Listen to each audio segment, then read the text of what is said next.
आज हम लोग बात करने वाले हैं सीयूईटी के क्या बेनिफिट्स हैं और इसमें हम टॉप रैंक कैसे लेकर आए। पर सर, नीट का ऑलरेडी हमारे पास बर्डन है, बोर्ड भी चल रहा है। सर, एक और एग्जाम हम मैनेज कैसे करेंगे? बच्चों, इस एग्जाम के अंदर ओनली 12th आता है।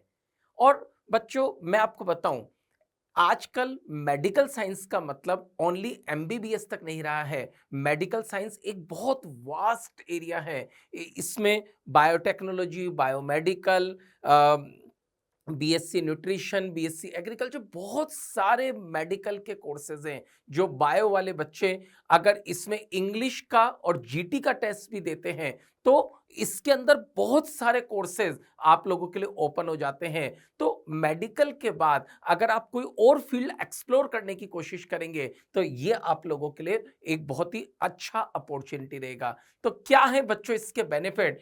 इसके अंदर मल्टीपल यूनिवर्सिटीज इन्वॉल्व हैं। लगभग 300 से ज्यादा यूनिवर्सिटीज इन्वॉल्व हैं, जिसमें दिल्ली यूनिवर्सिटी, बीएचयू, इसके अलावा अगर हम बोले आईआईएमटी, बहुत सारी यूनिवर्सिटीज इसके अंदर इन्वॉल्व हैं। तो बच्चों, एक अच्छी अच्छी यूनिवर्सिटीज में पहले बोर्ड परसेंटेज से होता था, किसी के अंदर पहले सेपरेट एग्जाम होता था, लेकिन गवर्नमेंट अब इन सारी यूनिवर्सिटी को एक सिंगल प्लेटफॉर्म पे लेकर आ गई है, दैट इज सीयूईटी। तो एक सिंगल एग्जाम से आप सारी यूनिवर्सिटीज के लिए एप्लीकेबल हो जाते हैं। तो इस एग्जाम में 12th के अंदर कोई मिनिमम परसेंटेज नहीं चाहिए और एज क्राइटेरिया भी नहीं चाहिए। बच्चों, नीट के अंदर भी अपर एज हम वहां पर कई अटेम्प्ट दे सकते हैं, यहां पर भी दे सकते हैं, लेकिन परसेंटेज का कोई क्राइटेरिया नहीं है। और सीयूईटी के अंदर जिस यूनिवर्सिटी में आपको एडमिशन लेना है वहां पर कुछ सेपरेट परसेंटेज का क्राइटेरिया है। तो आपको अगर पर्टिकुलर कोई यूनिवर्सिटी दिमाग में है तो वहां पर आप परसेंटेज का क्राइटेरिया चेक कर सकते हैं, लेकिन इस एग्जाम को देते हुए 12th की बोर्ड परसेंटेज की कोई रिक्वायरमेंट नहीं है, बस आपका 12th पास होना चाहिए। और इस एग्जाम के अंदर आप अपने स्ट्रॉन्ग सब्जेक्ट पे फोकस कर सकते हैं। इसका क्या मतलब है? जनरली मैंने देखा है जब स्टूडेंट नीट की प्रिपरेशन करते हैं तो पीसीबी करते हुए उसके दो सब्जेक्ट जनरली स्ट्रांग होते हैं और एक सब्जेक्ट कंपैरेटिवली वीक होता है। तो बच्चों, सीयूईटी आपको फ्लेक्सिबिलिटी देता है। आप चाहें तो आप उसका आपका जो स्ट्रॉन्ग सब्जेक्ट है आप उसी को ही डोमेन सब्जेक्ट बनाकर आप इसमें भरें। सीयूईटी के अंदर मैक्सिमम 5 सब्जेक्ट आप भर सकते हैं। तो जो सब्जेक्ट आपका वीक है आप उसको अवॉइड भी कर सकते हैं, कुछ और आप पेपर में दे सकते हैं। और जो आपका स्ट्रॉन्ग सब्जेक्ट है, जो आपका इंटरेस्टिंग एरिया है, आप उसी में ही अपना फ्यूचर ढूंढ सकते हैं।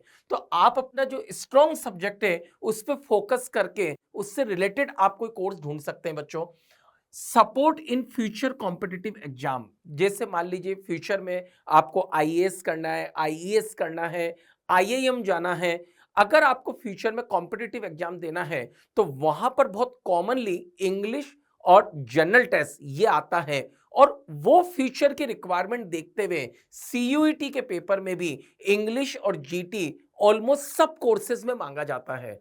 तो अगर आज आप इंग्लिश और जीटी का पेपर देते हुए किसी यूनिवर्सिटी में एडमिशन ले रहे हैं तो आप मान के चलिए कि आपने ग्रेजुएशन के बाद जो आपको एग्जाम्स देने हैं, कॉम्पिटिटिव एग्जाम देने हैं, आपने उनका बेस यहीं बना लिया है।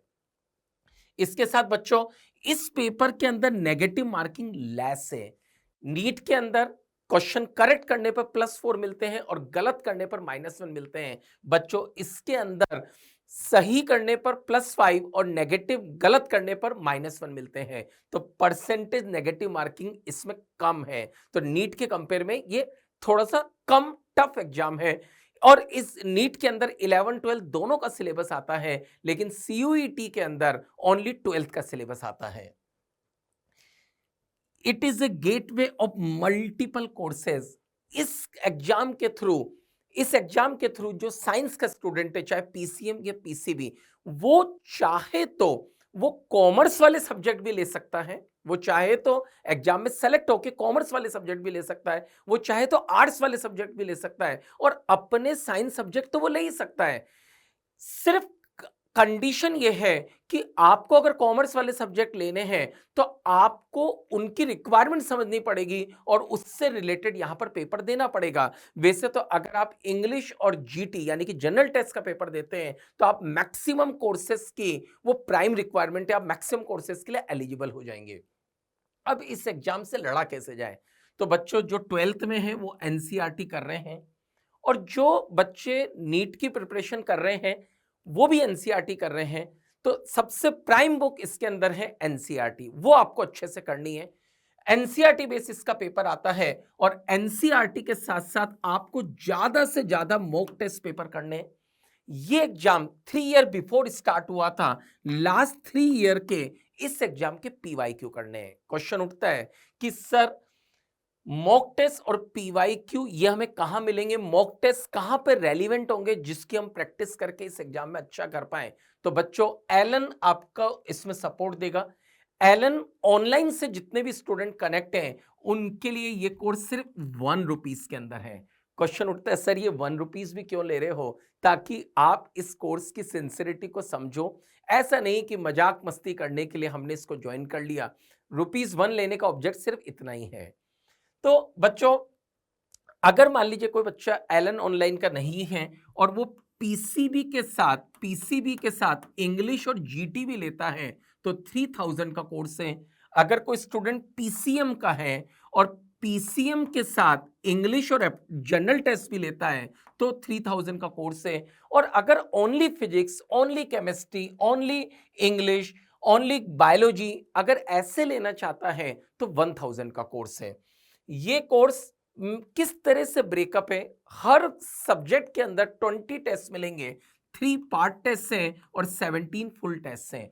जनवरी से मार्च तक आपके ओनली 9 टेस्ट रखे गए हैं क्योंकि हम ये मानते हैं कि अभी स्टूडेंट बोर्ड में और नीट प्रिपरेशन में बिजी हैं और मैक्सिमम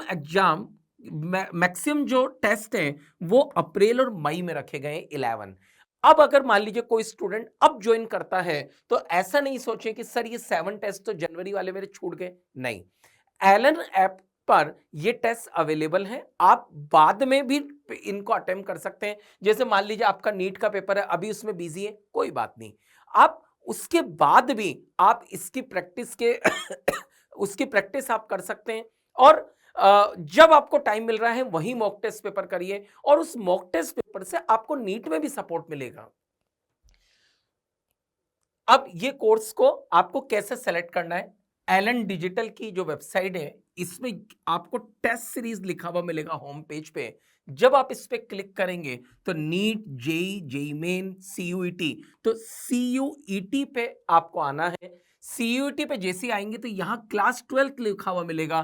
तो बच्चों जो क्लास 12 के हैं और जो 12th पास हैं उन दोनों ही टाइप के स्टूडेंट को यहीं पर ही क्लिक करना है और जैसे यहां पर क्लिक करेंगे तो ये सारे कोर्सेज ओपन हो जाएंगे जो कि मैंने अभी आपको बताए। आप किसी भी कोर्स को सेलेक्ट करेंगे और आगे बढ़ेंगे। अगर आप एलन ऑनलाइन के स्टूडेंट नहीं है तो आपको रेस्पेक्टिव फीस देनी होगी और अगर आप एलन ऑनलाइन के स्टूडेंट हैं तो आपको ओनली ₹1 देना है। तो बच्चों मैं आपको एडवाइस करूंगा कि आज जिसको मैं आपको बता रहा हूं सीयूईटी, हो सकता है आज आपको लगे कि सर ये प्लान बी क्यों बता रहे हो। बच्चों ये प्लान बी नहीं है, ये एक स्मार्ट ऑप्शन है कि अगर हमने नीट के बाद या बोर्ड के बाद अगर हमने एक्सप्लोर करने की कोशिश करी तो फिर हमें इसका ऑप्शन खत्म नहीं हो जाए। फरवरी एंड में इसका फॉर्म ओपन होने वाला है और जनरली उसकी लास्ट डेट 25 मार्च के आसपास रहती है। तो मैं एडवाइस करूंगा बच्चों इस फॉर्म को आप जरूर भरें और ताकि बाद में आपको एक्सप्लोर करने का एक मौका और रहे। Thank you very much.